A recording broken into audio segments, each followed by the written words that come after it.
Good morning every one. അപ്പോൾ എല്ലാവരും സുഖമായിട്ടിരിക്കുന്നു എന്ന് വിചാരിക്കുന്നു. ഞങ്ങളും ഇവിടെ സുഖമായിട്ടിരിക്കുന്നു.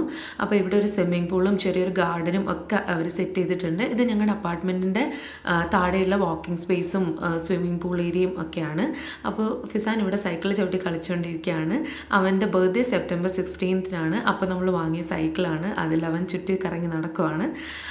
അപ്പോൾ നമ്മൾ താഴെയുള്ള തോട്ടത്തിലേക്ക് വന്നു. അവിടെ ചെറിയൊരു കുളം സെറ്റ് ചെയ്തിട്ടുണ്ട്. അതിൽ നിറയെ മീനുകളുണ്ട്.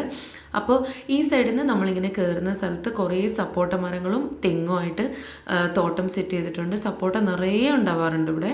അപ്പോൾ ഇതൊരു ചെറിയ അമ്പലം പോലെ അവർ സെറ്റ് ചെയ്തേക്കുവാണ്. അവിടെ നല്ല സാമ്പ്രാണിത്തിരിൻ്റെ മണമൊക്കെ വരുന്നുണ്ട്. അപ്പോൾ പൂജയുടെ ആവശ്യത്തിന് വേണ്ടി അവർ കുറേ തുളസിയും ഒക്കെ അവിടെ വെച്ച് പിടിപ്പിച്ചിട്ടുണ്ട്. ഈ സൈഡിലായിട്ട് മാവും തേക്കിൻ്റെയും തോട്ടമാണ്. കുറേ പൂക്കളൊക്കെ ഒരു സൈഡിലേക്ക് അവർ വെച്ച് പിടിപ്പിച്ചിട്ടുണ്ട്. അങ്ങനെ കുറേ നേരം നടന്നു കഴിഞ്ഞപ്പോൾ ക്ഷീണിച്ച് ഞങ്ങൾ തിരിച്ചു പോന്നു. Thank you. ബൈ.